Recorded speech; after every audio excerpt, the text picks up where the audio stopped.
a nuestra sesión.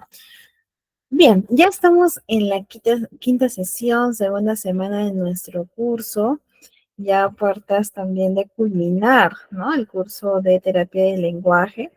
Y desde ya animarlos a que ustedes puedan realizar su examen. Es un examen que va a medir parte del conocimiento que hemos adquirido durante estas 5 sesiones y también animarlos a que puedan adquirir su certificado como una forma de avalar sus conocimientos y también como una manera de reconocernos a nosotros mismos por el logro de haber culminado el curso. Bien, como también ya lo mencionó nuestra coordinadora, hoy día estaremos viendo el tema de alteraciones del lenguaje y trastornos de la comunicación. ¿Qué alteraciones del lenguaje o qué trastornos de la comunicación ustedes conocen, han escuchado? Quizás por ahí un niño, una niña ha sido diagnosticado o diagnosticada con algún trastorno de la comunicación. Coméntenme, lo leo en el chat.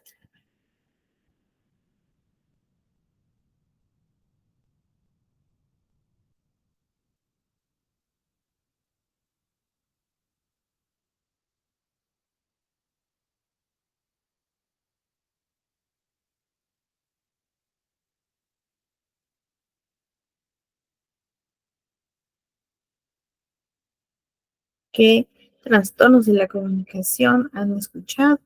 O quizás es la primera vez, ¿no? Primera vez que ustedes van a abordar este tema. Coméntenme, chicos, chicas.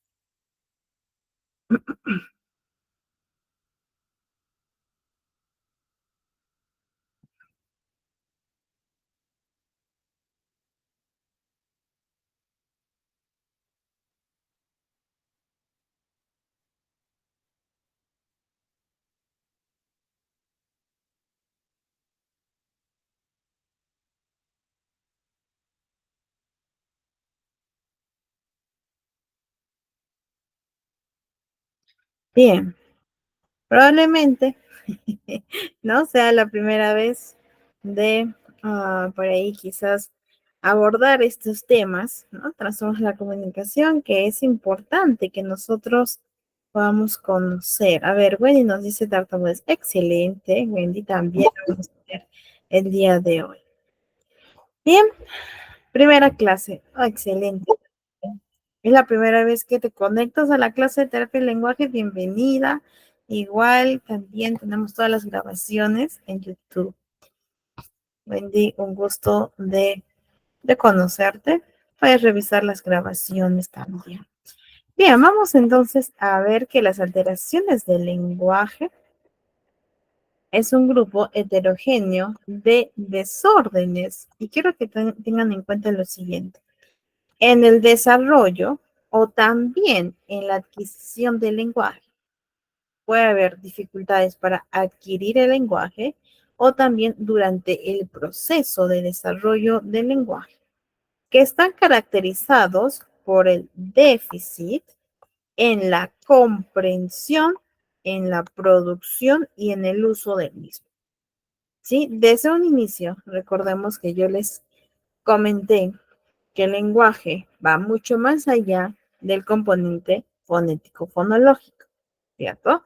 Sino que también nosotros tenemos que observar en nuestros niños la vertiente comprensiva. Si bien es cierto, la vertiente expresiva es muy importante porque a través de esta emitimos el mensaje. Y a través de la vertiente comprensiva es yo percibo el mensaje, analizo, comprendo, evalúo y emito una respuesta. Entonces, el lenguaje no solo es si es que el niño pronunció mal o por ahí tiene algunas fonemas que no lo pronuncia de manera adecuada o correcta. Bien, entonces, las alteraciones del lenguaje, más que todo, se enfocan en este déficit en la comprensión, producción y en el uso del lenguaje. ¿Ya? Algunas tienden a ser crónicas, ¿no? Especialmente cuando hay una causa orgánica. Cuando hay una causa orgánica, sí tiende a ser más crónico y puede persistir a lo largo de la vida. Ahora, yo les pregunto, si tenemos por ahí quizás un diagnóstico de que mi niño, mi alumno, ¿no? Ha recibido, perdón, ha recibido, claro, el diagnóstico de una alteración del lenguaje con causa orgánica y que le dicen que esta alteración puede persistir a lo largo de la vida, ¿deberíamos recomendarle que vaya a terapia de lenguaje? ¿Se tendría que intervenir o no? ¿Qué creen ustedes? Si les dice, sí, hay una alteración del lenguaje que puede persistir durante, a lo largo de la vida, ¿bien? Y por lo tanto, vamos a tener que, no sé, ver a su niño, ¿no? Reevaluarlo. Pero en este caso, ¿ustedes consideran que los terapeutas deberían de intervenir o no? ¿Qué piensan? Así es, Norberto. Hay niños y también hay adultos. Así es. Norberto nos dice que sí. ¿Los demás qué piensan? ¿Se interviene o no?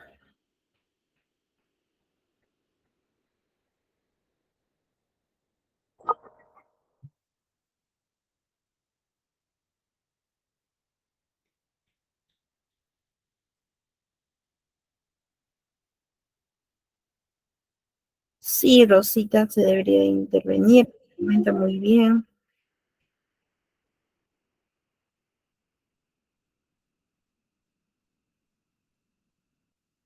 Estrella, sí, ya que son especialistas y ayudan mucho a los niños. Excelente.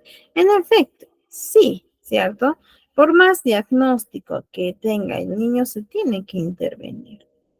¿Listo? Porque los síntomas pueden variar. La severidad también puede cambiar durante el tiempo. Entonces, sí es importante llevar a cabo la intervención correspondiente. ¿Listo? Bien, a ver, vamos, antes de pasar al trastorno del lenguaje como tal, vamos a aprender a diferenciar entre un trastorno y un retraso. Les voy a poner el primer caso. Un niño de 3 años que solo pronuncia la vocal A y la vocal O, ¿bien?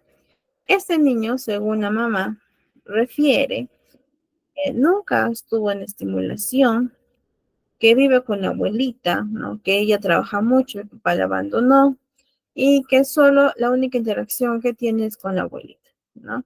Y que recién está ingresando a Inicia. ¿Listo? Con estas características, ¿nos podría decir qué es un trastorno del lenguaje o un retraso del lenguaje? ¿Qué piensa?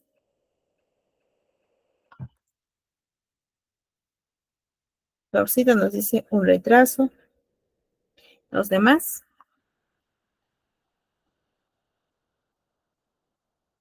sería un retraso del lenguaje. Rosita, Florcita, muy bien.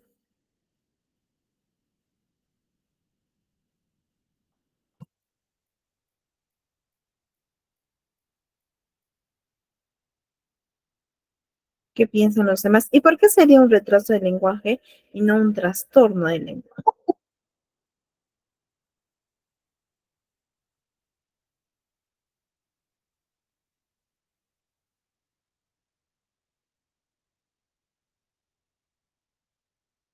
Así es, Rosita, muy bien. Ahora les pongo este segundo caso, ¿ya? Un niño también de 3 años que también solo pronuncia la vocal A y O, ¿bien? Y este niño, según la mamá, nos comenta que desde pequeño ha recibido estimulación, que ha llevado varios tipos de terapia, terapia de lenguaje, terapia ocupacional, y a pesar de esta dificultad, persiste. ¿Estaríamos hablando de un retraso o posiblemente de un trastorno de la comunicación?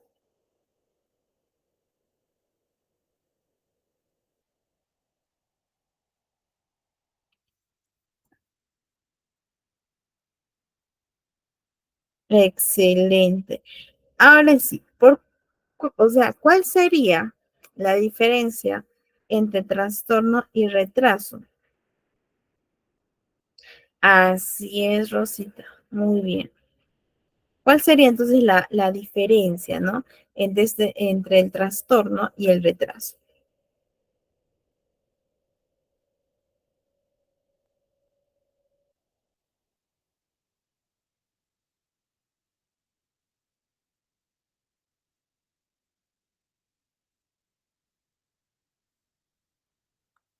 Que en el trastorno del lenguaje persiste, ¿cierto?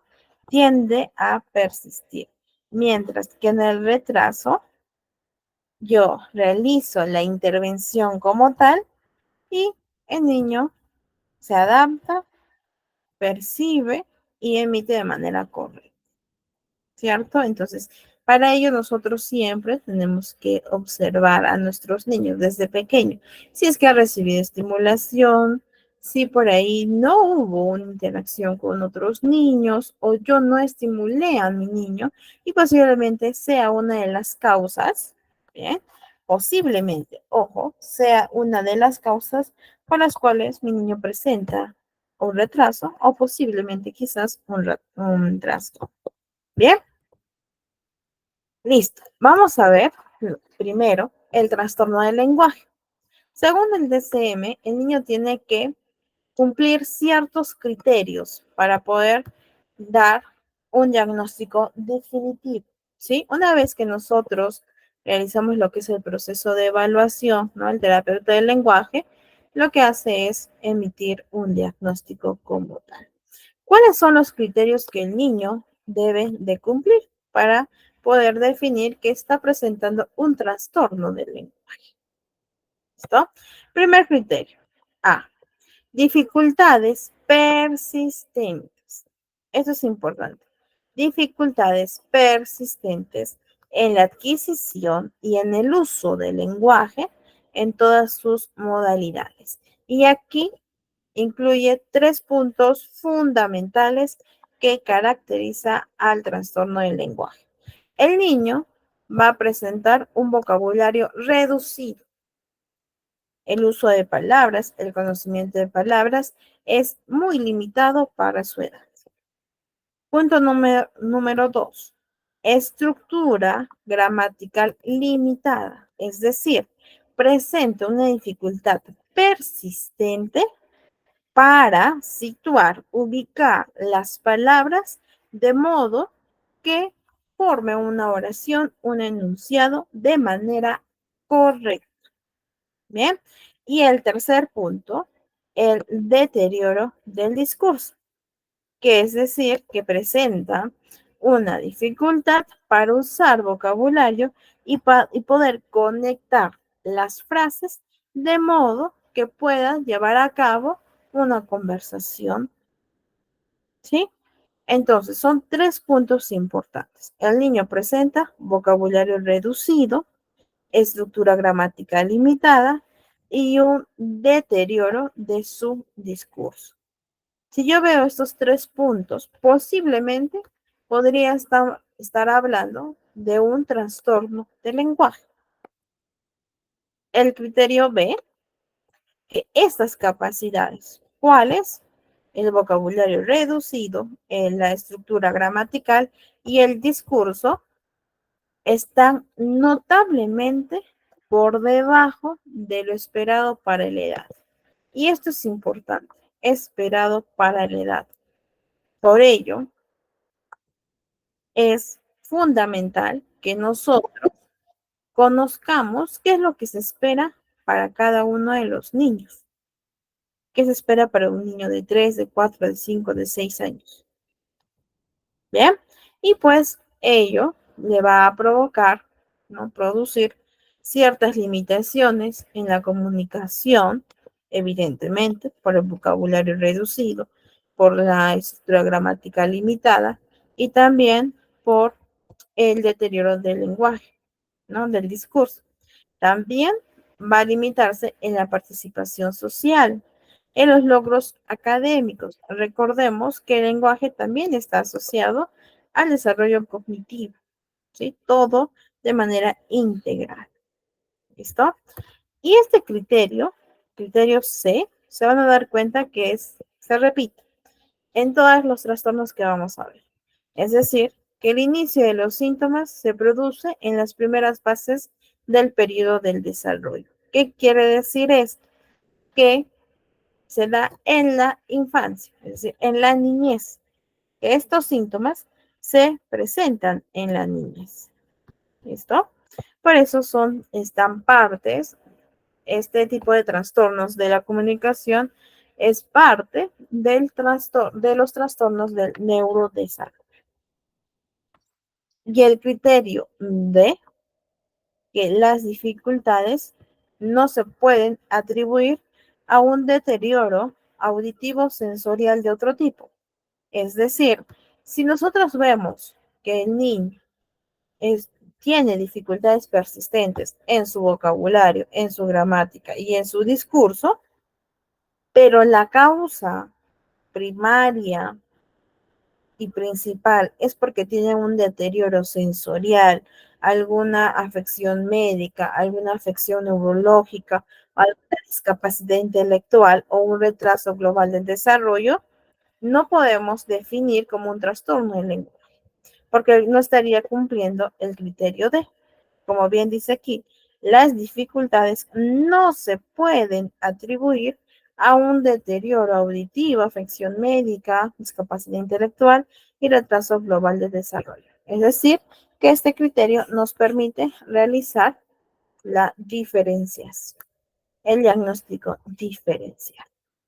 Bien, vamos a ver algunas características diagnósticas de este trastorno del lenguaje. Fundamental, siempre.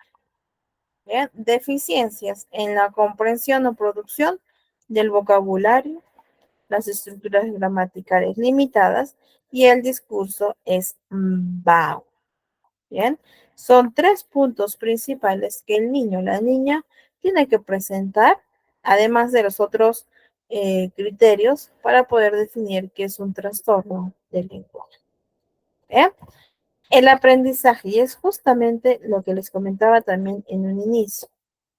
El aprendizaje y el uso del lenguaje depende de 2 tipos de capacidades: la capacidad expresiva y la capacidad receptiva. La capacidad expresiva es esta vertiente que nosotros, o la producción de señales vocales, bien, gestuales y verbales, como yo actualmente lo estoy realizando. Y la capacidad receptiva es este proceso de percibir, recibir y comprender los mensajes lingüísticos. Es decir, ustedes ahorita están usando su capacidad receptiva. Perciben mi voz, escuchan mi voz, comprenden los mensajes lingüísticos y cuando realizo una pregunta emiten su respuesta. Pasan por este proceso de comprensión para emitir una respuesta que sería la capacidad expresiva. Por lo tanto, ambas tienen que ser evaluadas. Cuando nosotros hablamos de un lenguaje como tal, no podemos solo limitarnos en la modalidad expresiva, en esta capacidad, sino también importante en la modalidad receptiva. ¿Listo? Entonces, el trastorno afecta vocabulario, gramática, discurso. 3 puntos principales que yo tengo que conocer en el trastorno del lenguaje. Vamos a ver un poco acerca de su desarrollo y curso. La adquisición del lenguaje está marcada por cambios que se producen desde en la niñez temprana. Por ello, vimos el criterio C, ¿no? Hasta aquí. Que el criterio C nos comenta que el inicio de los síntomas se producen en las primeras fases del periodo del desarrollo. ¿Bien? Ahora, el trastorno del lenguaje aparece durante el periodo de desarrollo temprano. Sin embargo, va a haber una variación considerable en la adquisición temprana del vocabulario y de las primeras combinaciones de la palabra. Va a variar, ¿sí? Ello se tiene que observar de acuerdo a cada uno de los pequeños. Entonces, el DCM nos dice que este tipo de trastorno, diagnosticado a partir de los 4 años, tiende a ser estable. Puede persistir en el tiempo hasta la edad adulta. Sin embargo, como ya también lo hemos definido, ¿sí? Con ustedes, pese a lo que indica el DCM, tenemos que intervenir. Se tiene que llevar a cabo la intervención, porque los puntos fuertes y los puntos débiles pueden cambiar durante todo el curso del desarrollo de este trastorno del lenguaje. ¿Listo? Sí, puede persistir, pero también podemos ver avances de acuerdo a la intervención temprana que se ha realizado. Entonces, para sellar el conocimiento del trastorno del lenguaje, ¿cuáles son los tres principales puntos que nosotros debemos de conocer del trastorno del lenguaje? Los leo en el chat.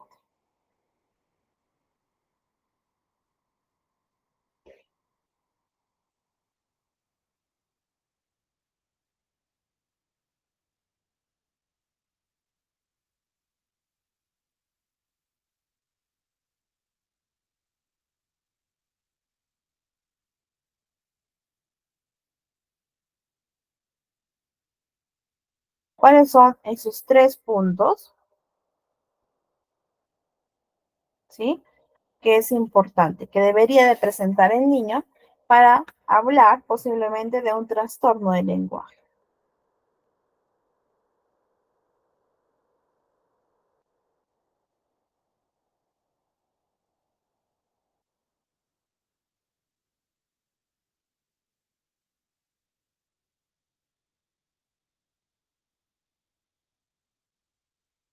Excelente, Wendy. Poco pero reducido es uno. Nos faltan dos.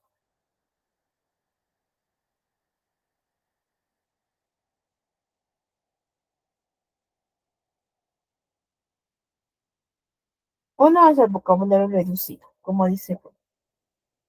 Falta otro.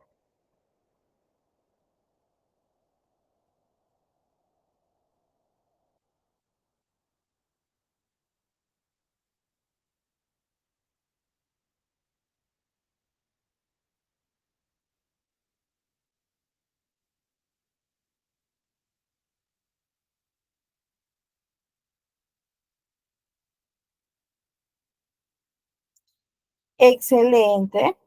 Muy bien, Rosita, también. Estas dificultades tienen que persistir.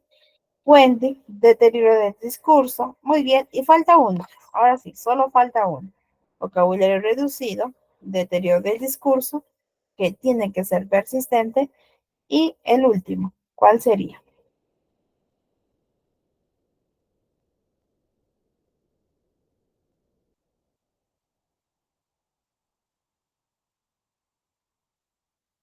Excelente, Wendy.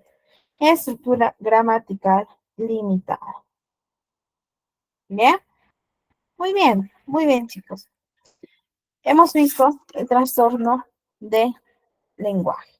Ahora vamos a ver el trastorno fonológico que tiende a ser quizás el más común.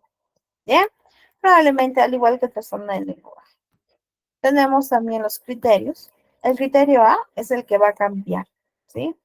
Va a variar, que es que el niño, para poder decir que tiene un trastorno fonológico, debe presentar dificultad persistente, pero aquí en la producción fonológica. Entonces, ¿cuál es la diferencia entre el trastorno del lenguaje y el trastorno fonológico?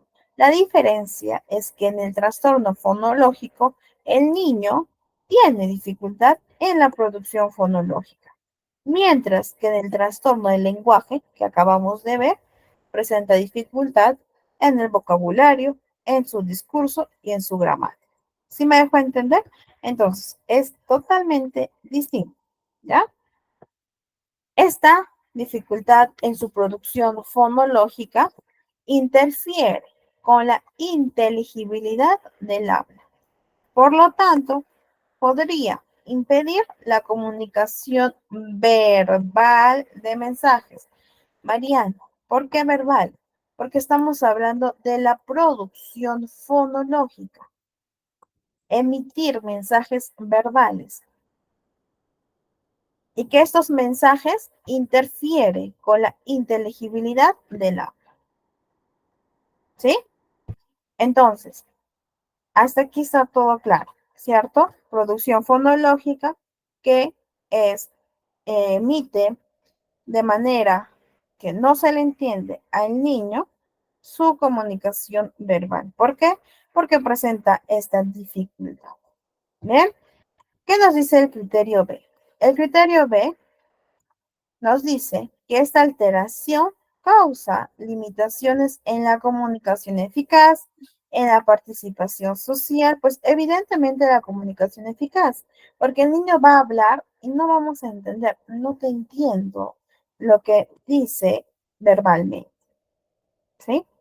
Porque tiene esta dificultad. También interfieren los logros académicos, ¿sí? ¿Por qué? Porque tampoco van a entender la profesora, el niño tampoco, entonces va a haber una limitante que impide su desempeño académico.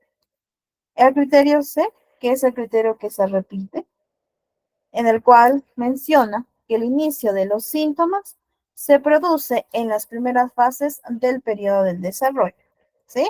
Es el criterio que se repite.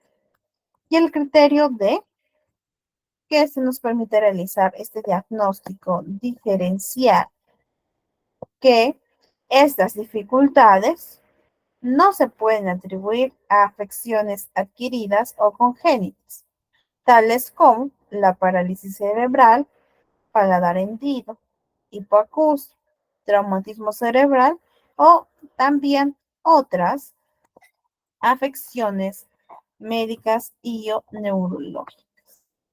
Bien, entonces, ¿cuál es la característica principal del trastorno fonológico?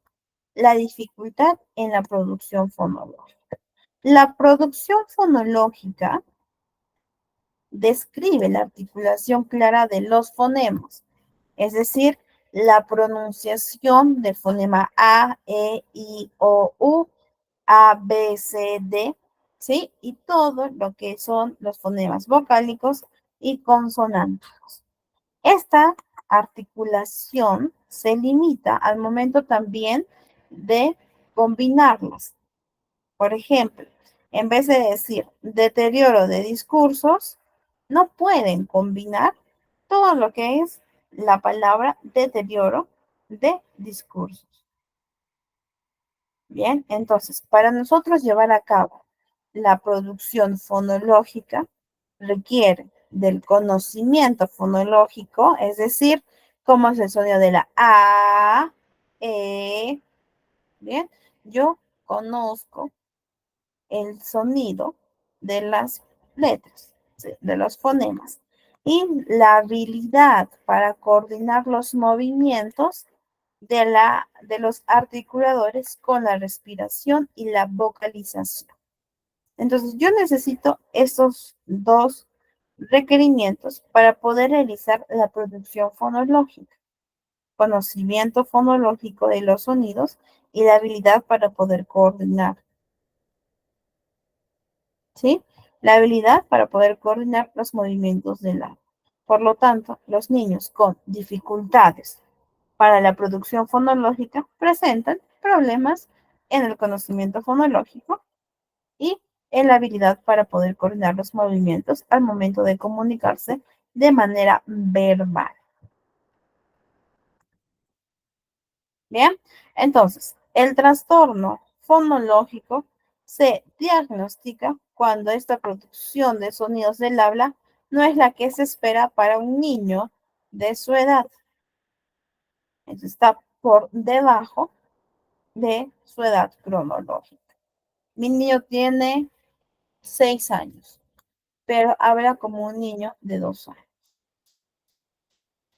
Bien, no se le entiende, no emite, no articula bien sus palabras, no lleva a cabo buena pronunciación, no hay esta, no se le entiende lo que dice verbalmente. Bien, según el DSM, en los niños de 4 años con un desarrollo dentro del promedio, dentro de lo normal, el habla general ya debería ser inteligible. Es decir, a los 4 años yo ya le entiendo al niño qué es lo que quiere decir, qué es lo que está tratando de decir. Y a los 2 años le puedo comprender, pero en un 50%. Sí, le entiendo, pero en un 50%.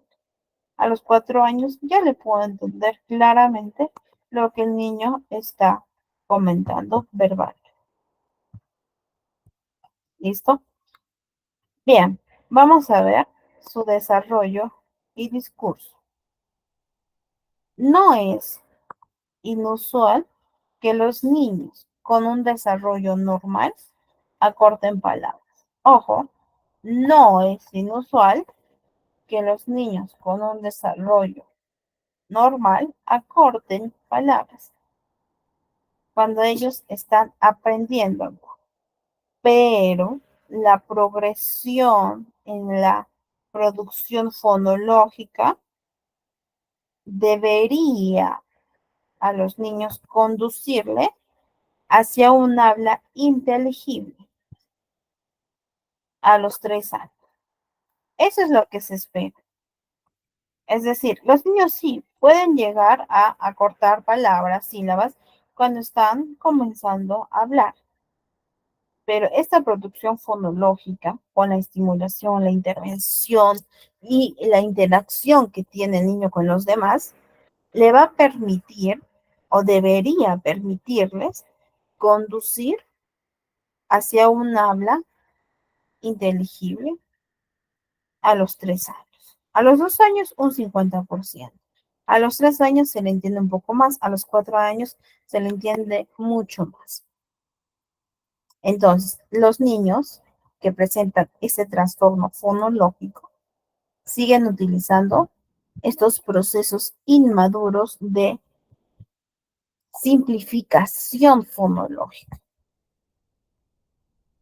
Bien, es decir, mi niño tiene ya 4 años y sigue simplificando su producción fonológica, es decir, las palabras al momento de pronunciarlas, acorta palabras y sílabas. Sigue en este proceso y no ha madurado. Bien, y ya a los 7 añitos se debería de producir la mayoría de los sonidos de la, ¿sí? Ya se le entiende correctamente de manera similar a un adulto, ¿no?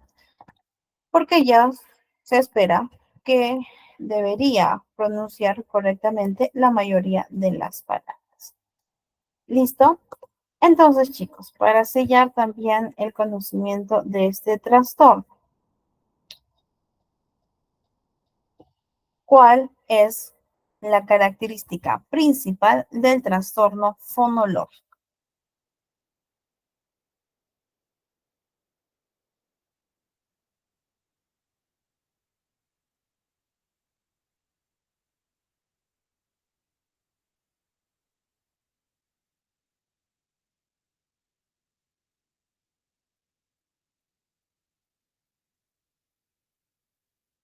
¿Cuál es la característica principal de un niño que presenta un trastorno fonológico?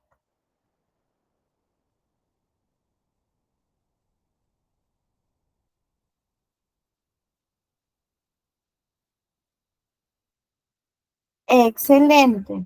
Wendy, dificultad en la pronunciación de fonemas que impiden el habla correcta. Excelente. Dificultad persistente en la producción fonológica. Muy bien. Vamos a ver un videito. Bien. Espérenme un momento también para compartirles. Es un videito de algunas recomendaciones antes de continuar con el siguiente trastorno. Un videito de recomendaciones para padres que presentan o que tienen niños con trastorno del lenguaje. ¿Listo? atentos por favor, para que también ustedes por ahí tomen algunos de sus consejos y también lo puedan aplicar con sus pequeños.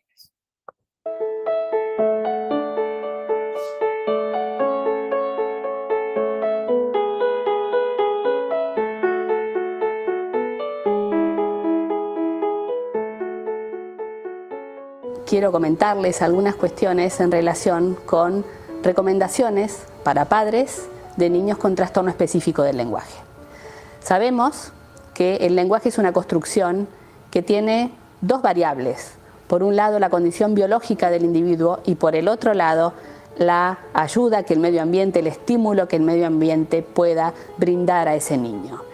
La condición biológica va a estar modificada por la ayuda del ambiente. Sabemos que los niños con trastorno específico del lenguaje suelen ser hipoestimulados muchas veces por su entorno, por no saber cómo hacerlo o por no contar con las herramientas adecuadas para hacerlo o hacerlo de un modo equivocado, ¿sí? Muchas veces los niños con trastorno específico del lenguaje reciben menos estimulación que los pares de desarrollo típico. En otras ocasiones los papás suelen estimularlos en demasía, y suelen hablarles sin parar de cosas que tienen escasa habilidad funcional para ellos. En esos casos se suele generar algo que en este momento está como muy en boga el concepto, que se llama la ley de Mateo, ¿sí? La ley de San Mateo. ¿Qué significa esto? El niño que tiene una dificultad, una adversidad biológica, ¿sí?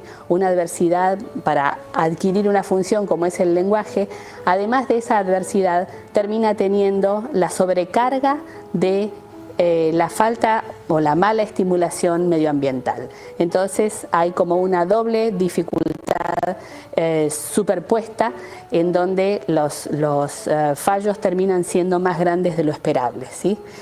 En general, un niño de desarrollo típico que habla mucho consigue más respuestas de su entorno que aquel que habla menos. Entonces, veremos algunas recomendaciones simples para la comprensión o para favorecer la comprensión de niños con trastorno del lenguaje y algunas recomendaciones relacionadas con la expresión de los mismos. En niños pequeños es fundamental utilizar preguntas por sí o por no, o preguntas de alternativa. Es frecuente que los padres en la consulta digan: yo le pregunto qué ha hecho en el jardín y él no me cuenta nada. Claro, es verdad que alguien que tiene limitaciones comprensivo-expresivas o limitaciones expresivas no puede organizar una frase y contar el relato de lo que ha ocurrido en el día. Sin embargo, quizá ese mismo niño que no le puede contar a su madre qué es lo que vivió en el jardín pueda responderle a una pregunta concreta. Si la mamá le dice: ¿jugaste con los bloques hoy? Esa es una pregunta por sí o por no. ¿Tomaste el desayuno hoy? Esa es una pregunta por sí o por no. O una pregunta de alternativa también es algo que puede favorecer la situación. De pronto, si la madre le pregunta: ¿en el desayuno tomaron jugo o té? Ese tipo de preguntas simplificadas en donde la respuesta está prácticamente dada en el interlocutor son preguntas que colaboran enormemente a mantener la dinámica de la comunicación, que es en definitiva lo que buscamos. La comunicación es el leitmotiv de todo esto, mantener el intercambio entre personas. ¿Por qué? Porque el lenguaje está principalmente orientado a eso, a manejar la comunicación entre personas y a sostener el vínculo. ¿Por qué necesitamos sostener esa interacción? Porque el lenguaje se aprende en contacto con los demás. Entonces esa vía debe permanecer permeable de manera continua, ¿sí? No se debe cortar o limitar por las limitaciones comprensivo-expresivas o expresivas que pueda tener el niño. Entonces, estas son algunas de las recomendaciones generales que pueden ponerse en práctica con niños pequeños con TEL. También es verdad que hay otras situaciones en donde la comprensión está más conservada y los problemas son eminentemente expresivos. En esos casos, lo que debemos hacer es no hacer correcciones sistemáticas sobre la forma del lenguaje. Si un niño que habla mal, no solucionamos su situación repitiéndole o haciéndolo repetir todo el tiempo las cosas que le salen mal. ¿sí? Sino buscando herramientas y técnicas, que bueno, de eso nos ocupamos las fonoaudiólogas, herramientas y técnicas para darles a los padres para que el niño pueda expresarse de un modo más fluido. 16. Ahora, hoy es 17. Le vamos a hacer un círculo. ¿Qué día de la semana es? 17. ¿Qué día de la semana es? Es un jueves. Después de jueves viene el... ¿Sí? Dentro de esas técnicas encontramos lo que se llama reformulación del lenguaje, es decir, cuando un niño dice mal una expresión, una frase o lo que sea, es el adulto que la reformula y la deja flotando en el aire con el modo correcto en el que tiene que ser producida. La repetición, o hacer repetir permanentemente a los chicos el modelo correcto de las palabras y demás, no suele ser una solución adecuada, ¿sí? El niño debe tener el modelo correcto, sí, a su alrededor, pero a la vez las estrategias que lo faciliten para acceder a ese modelo, ¿sí? Y hay un hecho que es sumamente importante en toda esta situación y que no lo mencioné hasta ahora, y es que la información que uno debe tratar de manejar siempre es información funcional, es decir, información relevante para el niño, ¿sí? Si un niño no sabe responder cómo es su nombre, no tiene sentido que le enseñemos los colores, ¿sí? Porque antes de aprender los colores, tengo que saber cómo me llamo, ¿sí? Entonces, seleccionar los contenidos que sean funcionales a la comunicación, aquello que sea relevante como para poder seguir manteniendo el vínculo comunicativo con los demás.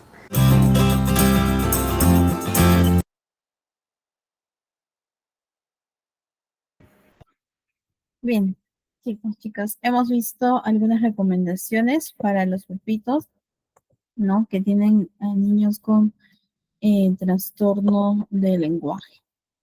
Bien, también ya tienen el link del video para que lo puedan visualizar en su espacio personal, que sería bueno que por ahí lo visualicen nuevamente, ¿no? Para que tengan mayor información. Bien, vamos entonces a continuar con otro trastorno que particularmente he visto, no, particularmente desde mi experiencia en adolescentes, ¿no? Que suele persistir, es decir, desde la infancia hasta la adolescencia porque no hubo una intervención, ¿no?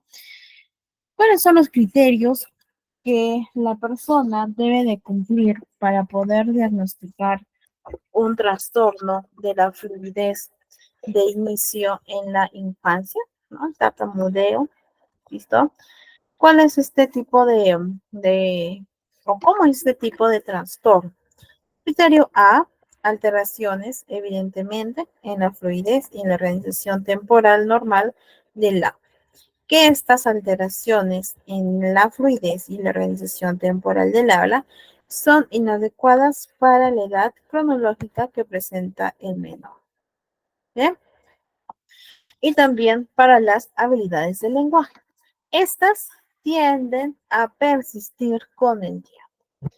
Bien, vamos a ver que el niño tiene que presentar uno o más de los siguientes factores. ¿Qué factores el niño debería de presentar uno o más? Repetición de sonidos y sílabas. Bien.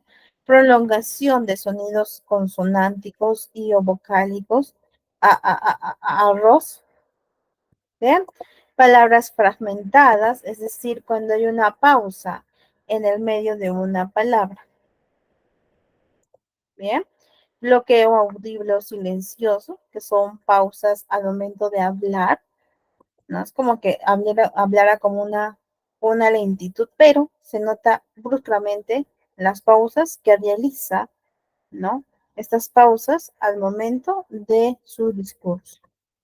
5. Los circunloquios es cuando la niña o el niño busca otras palabras que puedan sustituir a la palabra problemática, ¿sí? Si yo tengo alguna dificultad para producir la palabra, por ejemplo, no sé, poderes, yo voy a buscar otra palabra sinónimo a poderes. ¿Por qué? Porque yo sé que si yo digo tal palabra, voy a tartamudear, porque es una palabra problemática que ya he identificado que tartamudeo. ¿Bien? Las palabras son producidas con un exceso de tensión. Entonces yo puedo presentar tartamudeo o trastorno de la fluidez de inicio en la infancia en mis exposiciones. Ello tiene que verse en todos los contextos. Puede ser que sea ansiosa a las exposiciones, pero no necesariamente tengo un trastorno de la fluidez de inicio en la infancia.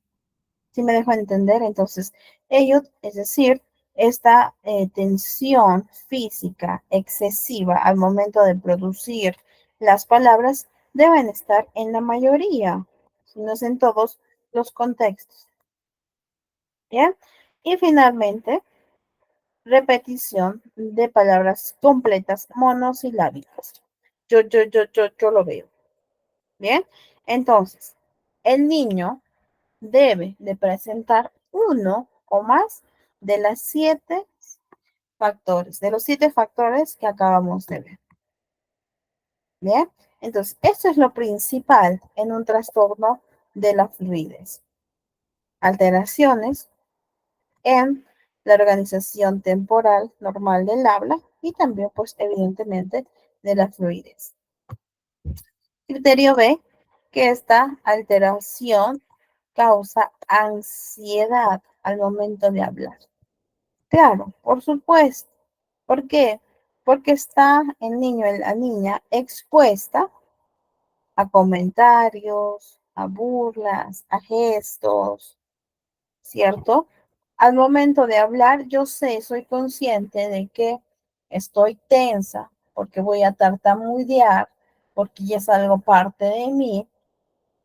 Por lo tanto, tengo, tengo miedo, ¿no? Tengo ansiedad, tengo frustración, me siento triste, etc. También va a limitar a la comunicación eficaz, a la participación social, al rendimiento académico en cualquier combinación o ya sea de manera individual. ¿Qué consecuencias psicológicas ustedes consideran que un niño o una niña podría desarrollar debido a trastorno de la fluidez?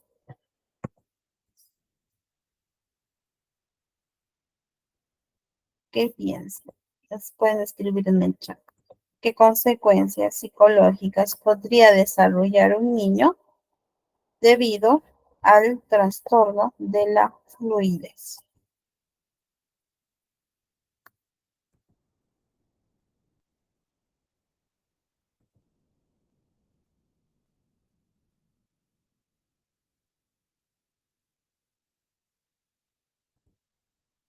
Muy bien, Wendy.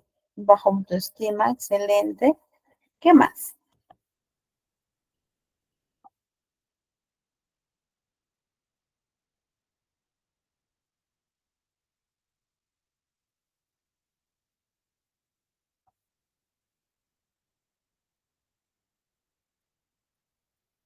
Aparte de la baja autoestima,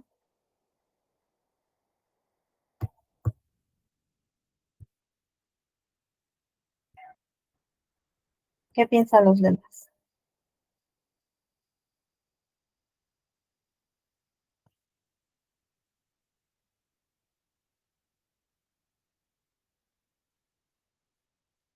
Aislamiento social, ansiedad, tensión, estrés, ¿no? Por ejemplo, yo tenía una adolescente que presentaba baja autoestima, pensamientos autodemandantes, destructivos sobre sí misma, tartamudeaba, sí, presentaba esta dificultad, este trastorno de la fluidez. y pues siempre estaba sujeta a observaciones, a comentarios, ¿no? Incluso sus propios compañeros, ¿no? Siempre emitían algún tipo de comentario sobre la tartamudez. A ello se le sumó que esta adolescente no sabía, no tenía aún las herramientas para poder gestionar sus emociones. Entonces, ¿qué hacía esta adolescente? ¿No? Se autolesionó. ¿Por qué? Porque a través, ¿no? Lo que me comentaba, que a través del dolor físico, ¿no? Al momento de cortar, ¿sí? A través de este dolor físico podía desfogar el dolor emocional. ¿Sí? Estaba molesta, triste, frustrada, ansiosa, estresada y todas estas emociones que, ojo, no son negativas, no hay emoción negativa ni emoción positiva, sino que todas estas emociones, todo este conjunto de emociones, esta adolescente no sabía cómo canalizar, cómo gestionar, cómo expresar. Reprimía la emoción como tal y se autolesionó, porque era una forma de desfogar toda la tensión emocional que estaba experimentando en ese momento. ¿A causa de qué? O, mejor dicho, una de las causas era la fluidez. No, perdón, el trastorno de la fluidez. Porque sí era notorio, ¿no? El tartamudeo al momento de comunicarse, lo que ella presentaba era esto, palabras fragmentadas, bloqueo audible o silencioso, palabras producidas con exceso de tensión física y repetición de palabras completas monosilábicas. Ello es lo que presentaba la paciente desde que era niña. ¿Y cómo es que ella presenta este tipo de trastorno, ¿no? Porque cuando la mamá me dijo, ¿no? Cuando la niña era pequeña, no presentaba esta dificultad. Su fluidez era dentro de lo normal, ¿sí? Pero pasó que un profesor la asustó, un profesor la asustó, ¿no? Claro, se hizo todo lo que era la denuncia y todo lo que es el ámbito legal, ¿no? Porque era una menor de edad. Se llevó a cabo la investigación, pues al docente lo separaron, pasó todo un proceso judicial, etc. Pero es desde ahí donde la paciente comienza con este tartamudeo, por ese temor, ese miedo, esa presión que sentía en ese momento y comenzó a tartamudear. Claro, la mamá en un inicio pensó que esto se le iba a pasar con el tiempo, ¿no? Dijo, bueno, es el miedo. Entonces, es muy posible que se le pase, ¿no? Que ya después esté dentro de lo normal, dentro de lo que se espera. Pero no es así, ¿ya? Por el contrario, se tiene que intervenir, se tiene que llevar a cabo la intervención necesaria para poder al menos trabajar, además de una terapia psicológica también, una terapia de lenguaje para poder llevar a cabo el tratamiento en el trastorno de la fluidez. Entonces, podemos ver que también tiene un impacto, ¿sí? En el ámbito psicológico, sí, evidentemente. Esta niña, cuando yo vi los bracitos de la niña, ya no había un espacio para hacer la marca, ¿no? Como tal. Entonces, evidentemente, ellos se tuvo que informar, ¿no? Se informó a la mamá con la ayuda de la niña, se le conversó, la mamá vio ello. Siempre es importante decirle a los padres, ¿no? Que monitoreen a sus hijos, No porque sean adolescentes le damos su espacio, sí, le damos su espacio, pero también siempre observando, viendo. La mamá nunca se dio cuenta hasta que vino aquí, ¿no? Al centro y nos comentó ella. La mamá pues obviamente se sintió culpable, ¿no? Por todo lo que la niña pasó. Y pues ahora ya está mejor la pequeña, ¿no? Bueno, ya no es pequeña, la adolescente.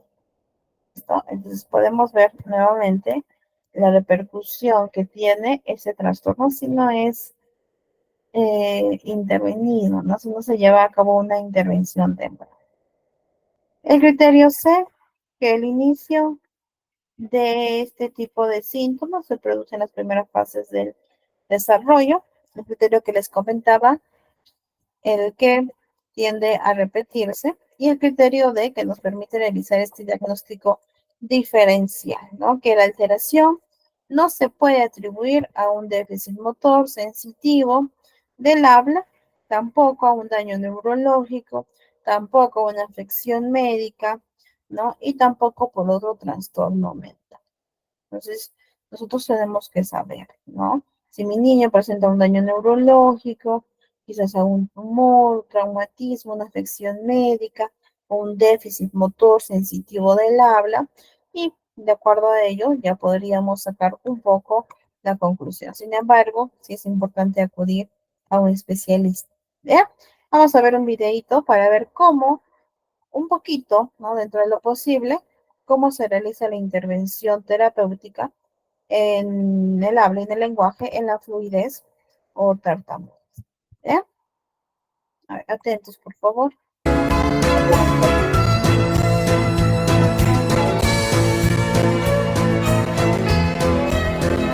¿Qué es fluidez o tartamudez? Ritmo fluidez se define como aquel flujo del habla en un hablante, sin requerir esfuerzo, donde los sonidos, palabras y frases se unen al lenguaje oral. Sus variables que podrían determinar la fluidez serían ritmo, estrés, pausas, entonación, velocidad. Conociendo sobre la tartamudez. Se le conoce como tartamudez cuando afecta la fluidez del habla en una persona, cometiendo interrupciones en la producción de manera ocasional o permanente de los sonidos del habla. Se caracteriza por una alta frecuencia de tipo normal y la duración de paradas en el flujo de aire. Como resultado, esto puede dificultar la capacidad de la comunicación de las personas que producen tartamudez en el proceso de comunicación. Plan de tratamiento. Objetivo terminal.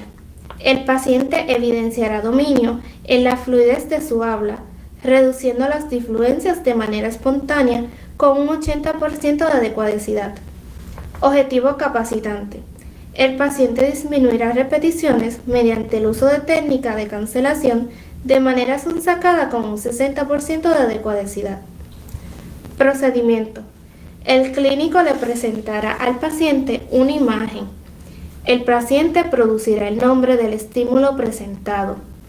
Para llevar a cabo este procedimiento se utilizará la técnica de cancelación, la cual consiste en que el paciente repita o intente nuevamente la palabra, donde cometió la disfluencia hasta que produzca libre de disfluencia. Cada vez que el niño logre producir la palabra correctamente, tendrá la oportunidad de pescar un pez. Hola, Lana, ¿cómo tú estás hoy? Hola, Miti, bien. Mira, me encantan tus orejitas, están bien bonitas. ¿Me las prestas? No. Están muy bonitas, mira, trae un... ¿Viste tu muñeca, Miti? ¿Cómo se llama? Me llamo Andrea. Hola, Andrea, ¿tú vas a estar hoy con él en la terapia? ¿La vas a ayudar? No. Sí, mira, la va a ayudar. Miti, ¿qué es esto? No, esto lo vamos a usar al Sí, final. me gusta. Al final, ¿te gusta? ¿Quieres usarlo? Pues mira, lo vamos a usar al final. Si tú me dices bien. ¡Qué lindo! No, todavía, Lana, no. Esto lo vamos a usar al final. Si tú me dices bien las palabras que vamos a ver en las láminas, te voy a dejar jugar con esto, ¿está bien? No sé, no. Sí, lo vas a hacer porque tú quieres jugar con esto, ¿verdad? ¿Tú quieres pescar?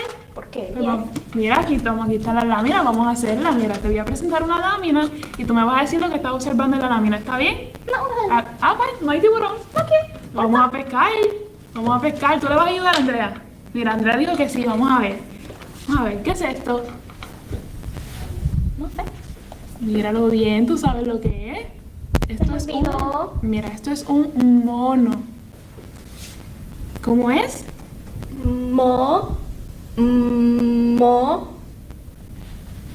Mono. Ok, vamos de nuevo. Esto es un mono. Mono. Muy bien, esto es un mono. ¿Y esto qué es? Pulpo. Ok, me dijiste que esto es un ¿qué? Mono. Un mono. Y esto es un Pulpo. pulpo. Excelente, va muy bien. ¿Y esto qué es? Foca, caca. Esto es una foca. Vamos otra vez, vamos a repasar. Este era un Mono. excelente. Esto es un Pulpo. y esto es Foca. foca. Perfecto. Y la última, esto es No sé. sí, tú sabes, mira, ve. Se me olvidó. Esto lo encontramos en los árboles. ¿Cómo se llama? Mira, ve. Verde. Es verde, excelente, es verde. ¿Y cómo se llama? No sé. Esto es una hoja. Ja. Esto es una hoja. Nada, muy bien. Ahora sí, como lo hiciste muy bien, puedes pescar. ¿Puedo Y jugar? cuidado, que no te muerda el tiburón. ¿Puedo jugar? Puedes jugar, cuidado, que te va a morder el tiburón. Vamos a ver, coge un piececito. Así, así. Así mismo. Muy bien. Cuidado. ¿Te lo gusta? regala. No te lo puedo regalar, te lo puedo usar. Con el tiburón. Muy bien. Objetivo número 2. El paciente disminuirá repeticiones en frases mediante la técnica de hablar en coro de manera imitada con un 60% de adecuacidad. Procedimiento. El clínico leerá una frase repetidamente con una pronunciación clara. Posteriormente, el clínico y el niño leerán simultáneamente una frase.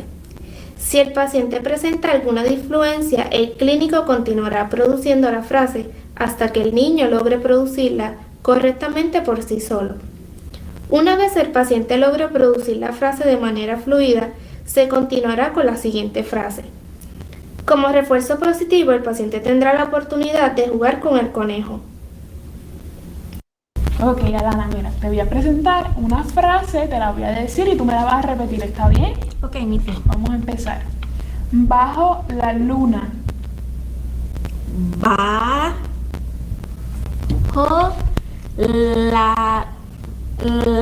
la luna. Ok, vamos de nuevo. Bajo la luna.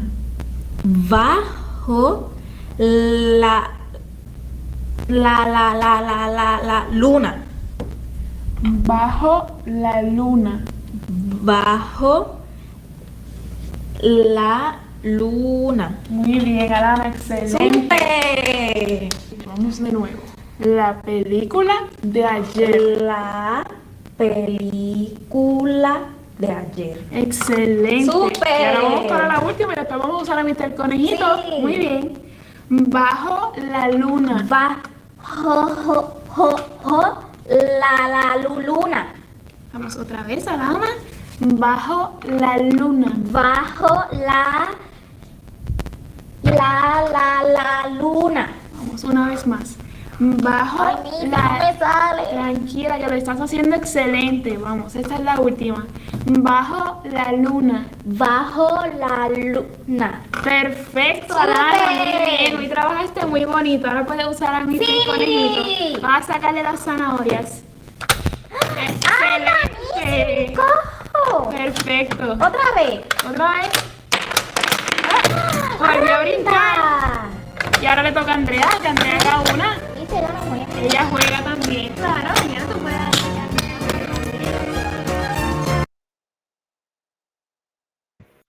Bien, chicos, hemos visto más o menos cómo podemos, o parte, ¿no? De la intervención. Igualmente les he compartido una carpetita, ¿no? Para trabajar lo que es este trastorno de la fluidez con sus pequeños, ¿ya? Espero que les sea útil y de esta manera trabajar, ¿no? Con sus niños. ¿Listo? Bien. Es importante considerar que este tipo de síntomas, ¿no? Signos que están presentando los niños o las niñas o adolescentes, ¿no? Tienden a variar en cuanto a su gravedad, ¿no? Por ejemplo, si están en casita o están en una zona de confort, posiblemente, ¿no? Entonces ya tiende a ser más leve. Pero en el caso de una exposición, ¿no? En el colegio o una presentación en clase, tiende a ser más grave. ¿Por qué? Porque está objeto de ser observado y también de la evaluación que tanto la profesora realiza como también los compañeros. ¿Listo? Por otro lado, según el DCM, sostiene que el tartamudeo entre un 80-90% se presenta antes de los 6 años. Bien, situándose entonces en una edad de inicio que oscila entre los 2 a 7 años de edad, ¿sí? Según el DCM. Ahora, cuando este trastorno progresa, las disfluencias que presenta el menor llegan a ser más frecuentes, que por lo tanto interfiere aún más, ¿no? Sobre todo en su discurso verbal, evidentemente, ¿no? Porque estamos hablando de disfluencias, ¿sí? De un trastorno de la fluidez. Ahora, según también el DCM, esta gravedad del trastorno de la fluidez, bien, se va a determinar a partir de los 8 años. Es decir, a los 8 años se predice la recuperación o la persistencia de este trastorno común. ¿Eh? Persistencia hasta la adolescencia y la adultez. Bien, entonces, a los 8 años, según el DCM, podemos dar una presunción, ¿no? Un pronóstico presuntivo de la recuperación o probablemente la persistencia de este trastorno. ¿Bien? Listo. Por otro lado, vamos a ver el último trastorno de la comunicación. En este caso, a un nivel pragmático. No vimos en las sesiones anteriores que tenemos 4 componentes, 4 niveles: fonético, fonológico, semántico, pragmático y morfosintáctico. Bien, y uno de los componentes, y justamente lo que les decía, ¿no? En ese momento de la clase, que tenemos el trastorno de la comunicación social a un nivel pragmático, donde los niños presentan estas dificultades al momento de realizar el uso social de la comunicación verbal y no verbal, de ambas, comunicación verbal y no verbal, pero en un uso social. Es decir, el niño va a presentar 4 factores importantes. Primer factor: deficiencias en el uso de la comunicación para propósitos sociales, tales como saludar, compartir información, ¿no? Que sea apropiado en el contexto en el que se desenvuelve. Ese tipo de dificultad presentan los niños. Propósitos sociales al momento de comunicarse. ¿Bien?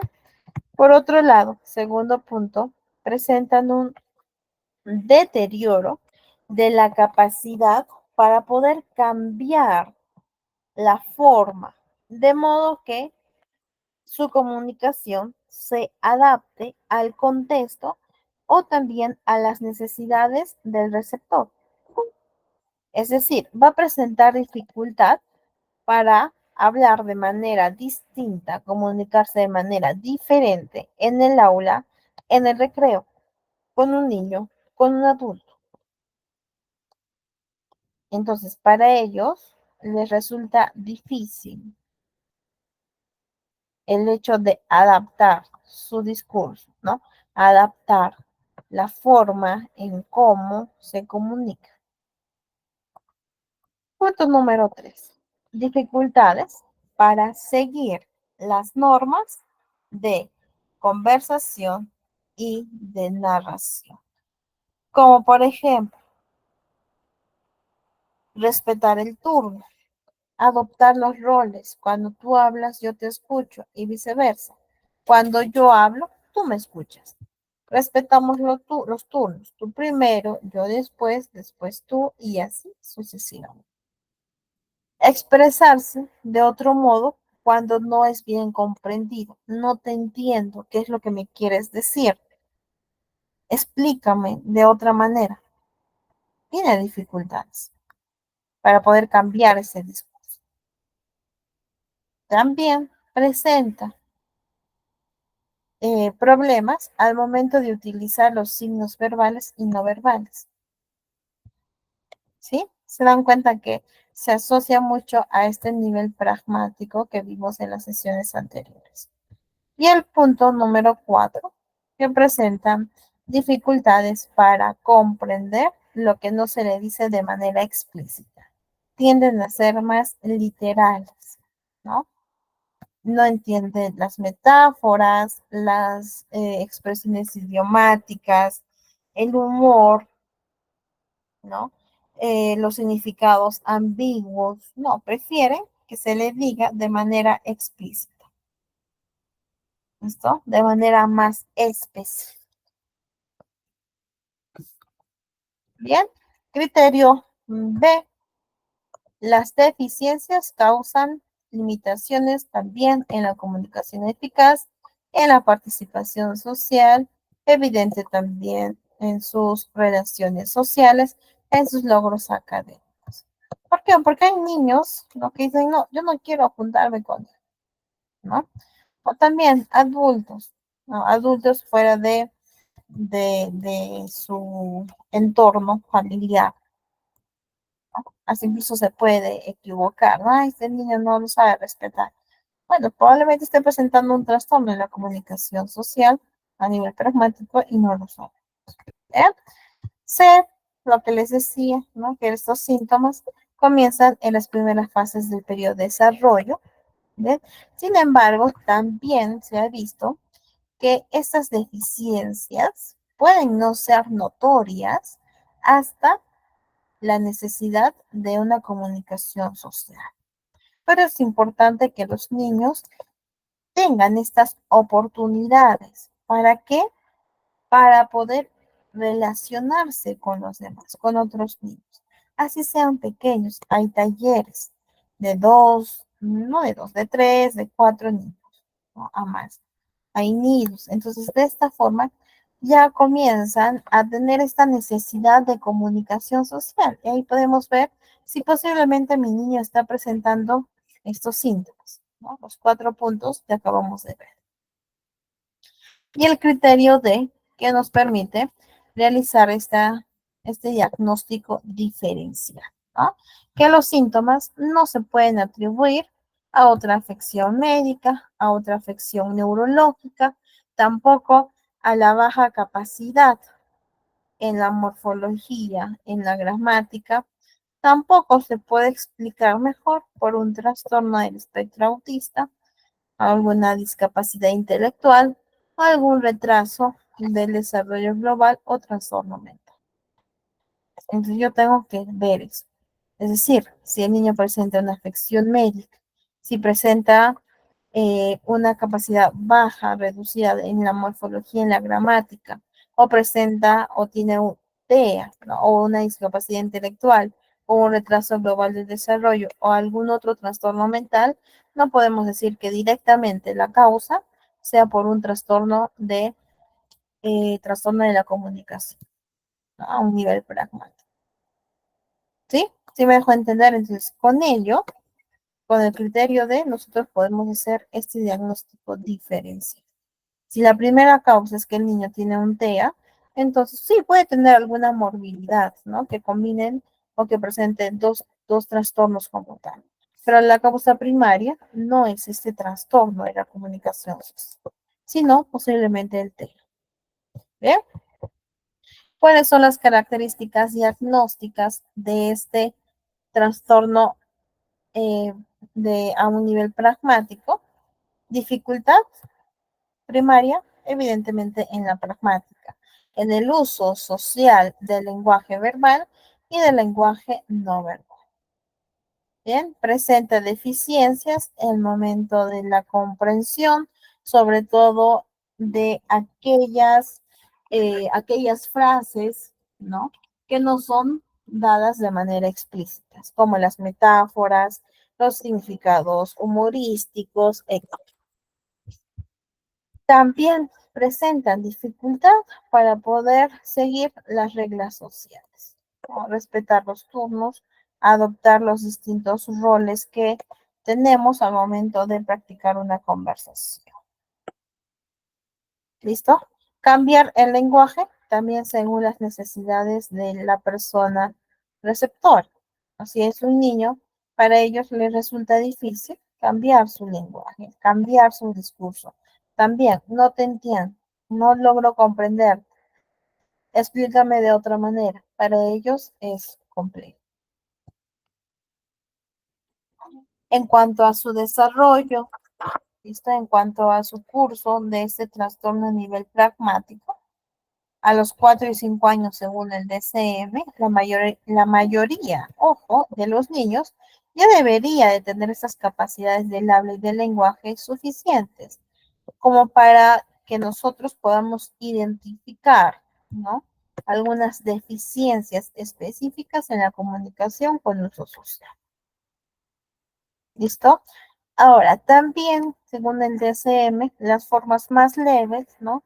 No tienden a ser tan notorios hasta la adolescencia temprana. ¿Por qué? Porque ya es en la adolescencia temprana donde la interacción social tiende a ser más compleja, a diferencia de cuando uno es niño.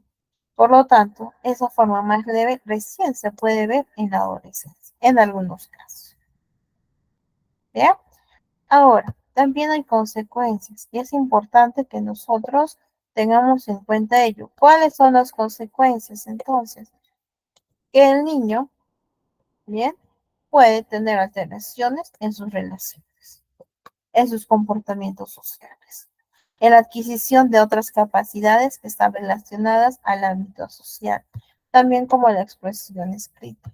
Además, que también puede presentar cierto aislamiento social, ¿no? ¿Por qué? ¿Por qué soy así? ¿O por qué la gente me tilda de tal manera? Baja autoestima, ansiedad, estrés, diferentes tipos de sintomatología o signos, ¿no? Parte del ámbito emocional del menor. Bien, vamos a ver un videito acerca de este trastorno para que quede un poquito más claro del trastorno de la comunicación social. Si hay dudas o consultas, también ya saben cómo es la metodología, pueden escribirlo a través del chat. ¿Bien? Listo. Atentos, por favor. Iniciamos con el video.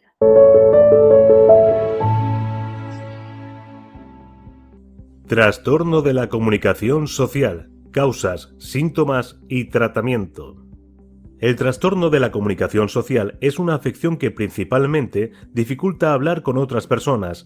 No es un problema con el habla o las reglas del lenguaje, como la gramática, pero afecta otras áreas del lenguaje. Las personas con este trastorno tienen dificultades para comunicarse de forma socialmente apropiada. Pueden no seguir las normas de la comunicación oral o no comprender el intercambio que ocurre durante la conversación, y con frecuencia no pueden entender la ironía o el lenguaje no literal.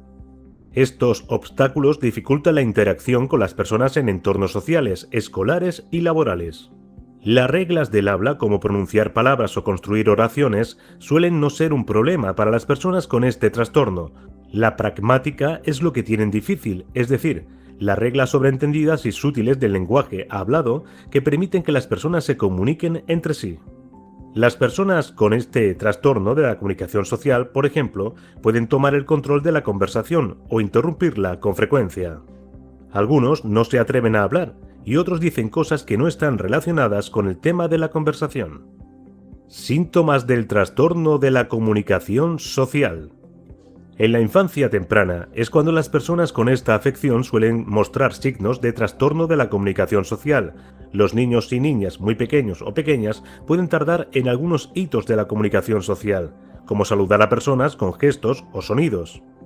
Además, pueden no interesarse en la interacción social pero es posible que las familias y los maestros no se den cuenta de estas señales. Además de los síntomas que veremos a continuación, cabe destacar que, para que se diagnostique trastorno de la comunicación social, las dificultades deben causar limitaciones funcionales en la comunicación, la participación social, las relaciones sociales, los logros académicos o el rendimiento laboral, ya sea de forma individual o combinada. Además, los síntomas comienzan en las primeras fases del periodo de desarrollo, pero las deficiencias pueden no manifestarse completamente hasta que la necesidad de comunicación social supera las capacidades limitadas.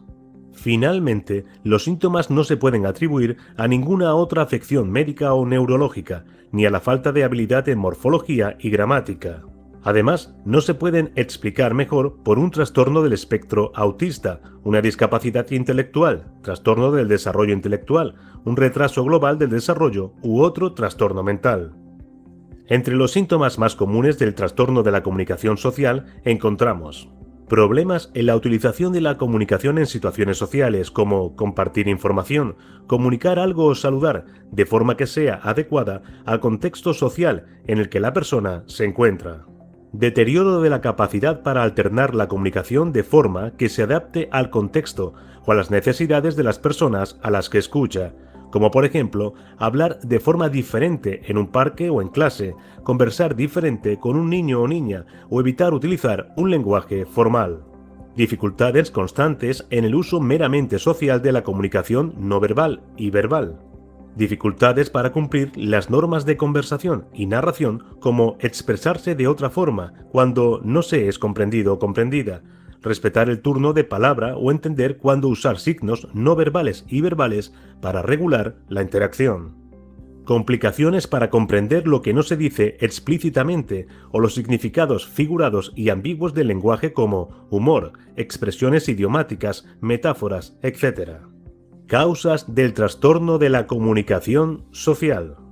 Los trastornos de la comunicación pueden ser del desarrollo o adquiridos. La causa puede estar relacionada con problemas biológicos como anormalidades del desarrollo del cerebro, o posiblemente por la exposición a toxinas durante el embarazo. Esto incluye como abuso de sustancias o toxinas ambientales como el plomo. En algunos casos, un factor genético es considerado como una causa contribuyente. Como se ha mencionado anteriormente, hay muchas razones diferentes por las que pueden comenzar los trastornos de la comunicación. Con ellos nacen muchas personas y comienzan su desarrollo durante la primera infancia. Sin embargo, hay muchas razones por las que alguien puede experimentar o desarrollar un trastorno de la comunicación. Pérdida de capacidad auditiva, lesiones cerebrales, abuso de sustancias, el trastorno del espectro autista TEA, paladar hendido o labio leporino, parálisis cerebral, discapacidades o trastornos del desarrollo, lesiones en las cuerdas vocales, problemas de aprendizaje, discapacidades cognitivas, accidente vascular. Tratamiento para el trastorno de la comunicación social. La terapia del habla y el lenguaje es el tratamiento principal para el trastorno de la comunicación social. En sesiones individuales o en grupos pequeños, los terapeutas del habla y el lenguaje pueden trabajar con los niños o niñas para mejorar sus habilidades de conversación. En estas sesiones podrían usar apoyos visuales como los cómics o el juego de roles. Los niños o niñas con este trastorno también pueden mejorar sus habilidades de comunicación, participando en grupos de habilidades sociales. Los jóvenes y los adultos pueden encontrar grupos o talleres que se enfocan en el aprendizaje de habilidades sociales o de vida. Los terapeutas del habla y lenguaje, los trabajadores sociales, los psicólogos, los consejeros vocacionales y los consejeros universitarios pueden ofrecer estos programas. Un esfuerzo coordinado entre padres, profesores y profesionales del habla, lenguaje y salud mental brinda la base para las estrategias de tratamiento individualizado, que pueden incluir rehabilitación individual o grupal, clases especiales o recursos especiales. Generalmente se consideran dos enfoques. 1. Las técnicas de rehabilitación son utilizadas para aumentar las destrezas de comunicación en las áreas del déficit. 2. Un segundo enfoque ayuda al niño o niña a construir sobre sus fortalezas para eludir su déficit de comunicación. Esperamos que este vídeo te haya gustado y te sirva de ayuda. Hasta pronto.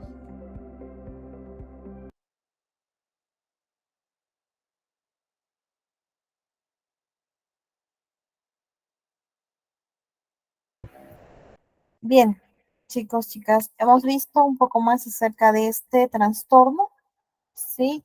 Trastorno social de la comunicación a un nivel pragmático. También les acabo de enviar algunos links para que ustedes puedan visualizar otros videos. Les recomiendo que lo visualicen, que guarden esos links porque son videos que nos ayudan un poco más a entender, ¿no? Por qué ocurren los trastornos del lenguaje, en qué consiste un trastorno del lenguaje, algunas causas, tratamientos, cómo podemos ayudar a nuestros niños, ¿no? Para poder prevenir algún tipo de retraso posiblemente. Bien, bueno, con ello sería todo nuestra sesión del día de hoy.